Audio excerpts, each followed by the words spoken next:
Je m'interroge ce jour sur la question de la non-indemnisation des déguerpis d'Axelo-Bépanda depuis 37 ans. C'est en fait depuis 1986 qu'on avait procédé à un déguerpissement sauvage, barbare, des populations de cette zone. Comment comprendre ce qui arrive dans ce pays?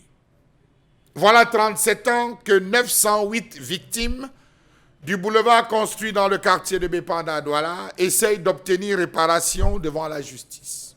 Seul problème, les documents officiels relatifs à leur déguerpissement font défaut. Pourquoi? Allez poser la question aux déguerpis des Dikolo, vous comprendrez ce qu'ils ont vécu en 1986.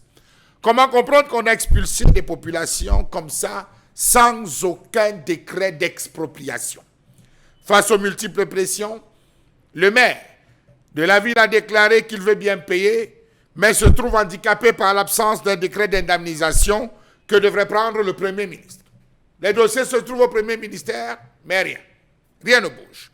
On sait via certaines pièces justificatives à la disposition que l'argent de l'indemnisation a été évalué à cette époque à 1 798 497 740 francs CFA. Cet argent avait été validé, sauf qu'on ne sait où se trouve la mallette. Est-ce qu'elle se trouve entre Douala et Yaoundé? Reposons-nous la question. Des sous qui n'ont pas encore été remis, malgré le fait que l'ensemble de ces 908 aujourd'hui se retrouvent à un peu moins de 700 parce que tous décédés.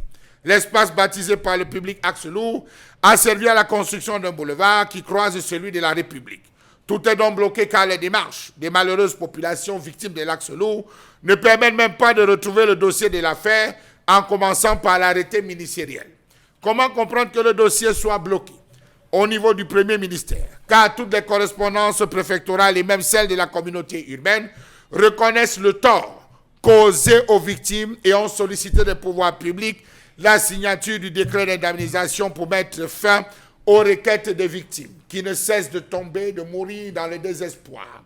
Comment comprendre qu'on ne puisse pas interpeller les auteurs de ces désordres encore en vie, notamment Elie Pierre, ministre de l'Urbanisme à cette époque, dont le nom figure sur les documents. À ces 908 victimes indemnisées ou non indemnisées, déguerpies depuis 1986 par la communauté urbaine de Douala pour cause d'utilité publique, s'ajoutent d'autres faits. Rappelons qu'en 2015, ils ont marché. Ils sont allés à Bonanjo rencontrer à l'époque Betty Ansomon, qui était ministre. Il leur a fait comprendre par courrier qu'effectivement, c'est reconnu qu'il patiente. C'est posé sur la table du Premier ministre de cette époque, qui devra signer le décret d'indemnisation. On ne cesse d'attendre, ils ne cessent de mourir, ils sont à la belle étoile.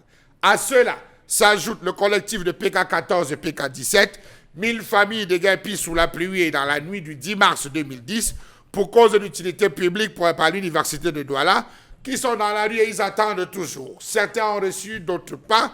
On parlait de 132 hectares. Le collectif de Yatika, plus de 1200 familles ayant bénéficié de la rétrocession accordée par le président de la République, suivant lettre numéro Y du 16.2, Mindu-Ba-D 2222 du 9 mai 2012, aujourd'hui victime d'une procédure d'expropriation frauduleuse. Le collectif de Bépanda Boulevard, de plus de 1200 familles, déguerpies en 2013 par la communauté urbaine de Douala pour cause d'utilité publique, en attente toujours d'indemnisation. Le collectif de combat Babanda, 4000 familles déguerpies depuis le 26 mars 2014, en pleine année scolaire, sans information, sans concertation et sans préavis, par la mission d'aménagement et de gestion des zones industrielles. Le collectif de Sopom, PK10 Niala, 15 février 2015, on se souvient, muni des fiches d'identification, signifiant à tous ceux qui sont sous l'emprise de la rocade qu'on va les déguerpir. Ce qui a été fait, 500 familles environ déguerpies. Collectif de PK15, les populations et des commerçants étaient menacées depuis 2018. Ils se sont retrouvés à souffrir. Collectif de PK19, collectif de Japoma, collectif de Bodjongo. Tellement de collectifs déguerpis qui attendent des indemnisations.